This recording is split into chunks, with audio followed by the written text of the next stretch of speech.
So, deep breath. The Morning Show, Season 2, Episode 6.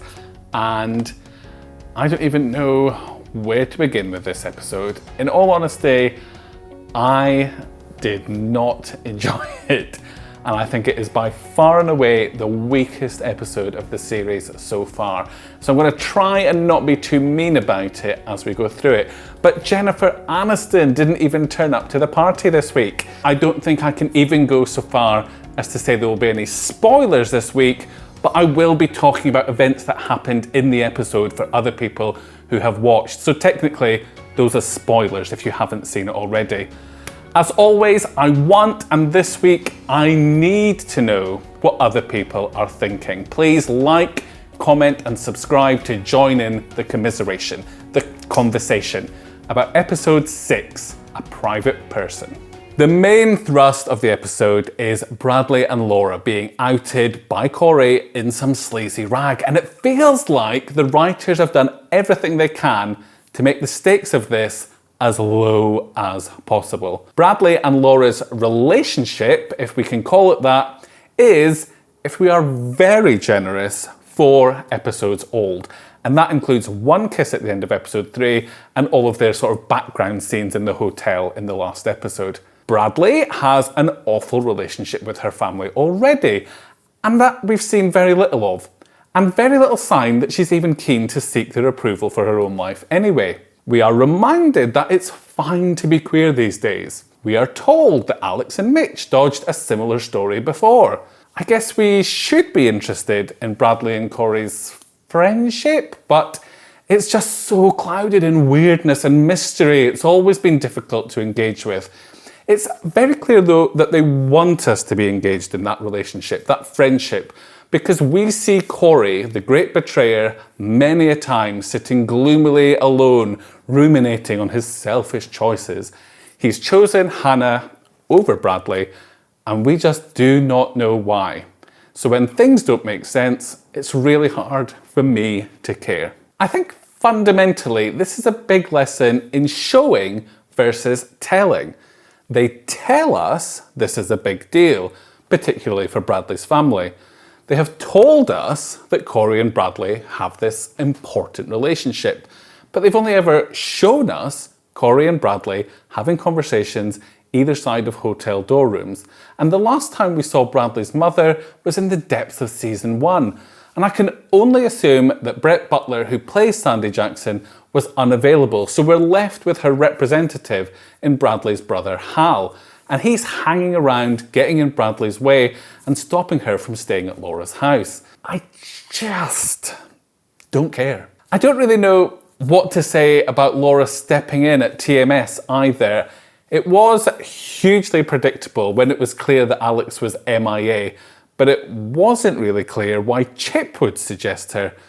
Other than perhaps later it's hinted in a horrible lying, acting scene that they have some kind of professional history of their own.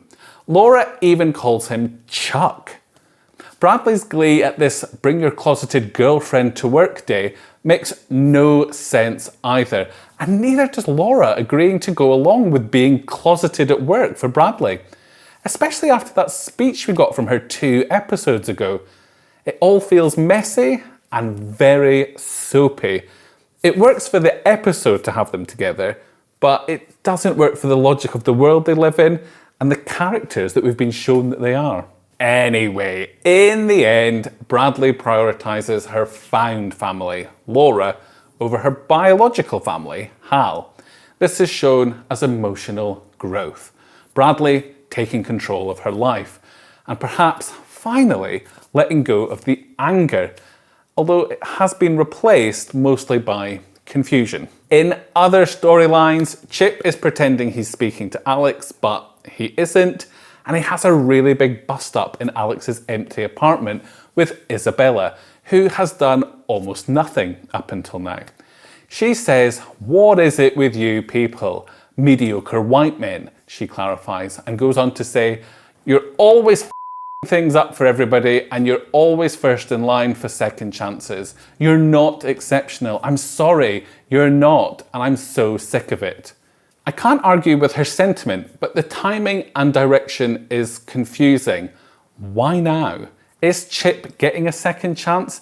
He's come back at a lower grade at Alex's invitation, and he seems miserable. And part of me thinks that putting this argument into this very small character who we don't know is a conscious choice by the show to make Isabella look unreasonable and extreme, and therefore to undermine her argument and the argument of feminists. She's just an angry woman. And it just did not sit well with me. I might be able to say that Isabella's doing this because she thinks she should have Chip's job, but we don't know Isabella, so the argument falls flat.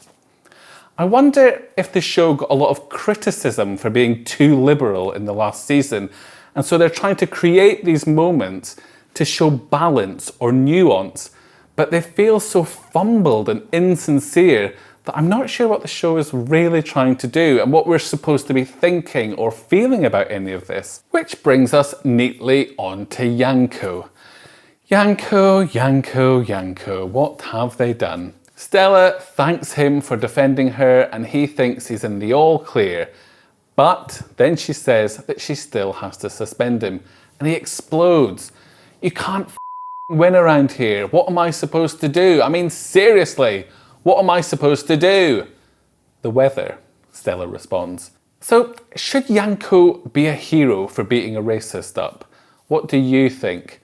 It's difficult when Yanko has made it clear that he isn't really willing to discuss issues around racism on the show, so then all TMS is left with is a very public image of him assaulting someone. Perhaps the writers are being purposefully complex. So who are we supposed to side with in this scene? Is it both of them? Is it neither of them? They want us to have the discussion ourselves, maybe. But what is the discussion they want us to have? To me, the problem is one of toxic masculinity. The characters are being made less and less sympathetic, so I'm slowly losing interest in this story, which just had so much potential. The one upshot is we got to see Stella with Sybil, and she tells Stella that she is tied to Corey. They succeed or they fail together. Holland Taylor is looking so beautiful that this storyline may have been worth it for that alone. And she is criminally underused in this series. Speaking of criminally underused, is Karen Pittman. Mia is a character that is always much loved and beautifully acted. In this episode, Pittman is extraordinary. She just holds such depth of emotion and lived experience barely under the skin. She discovers that there's going to be an angle in Maggie's book about Mitch targeting black women. She can barely contain her feelings and lashes out at Chip, legitimately, and Rena, less so. She is a powerhouse and I am becoming a huge fan.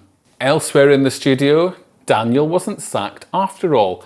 Remember Stella left him looking dismayed in his dressing room about 2 episodes ago? So what did happen?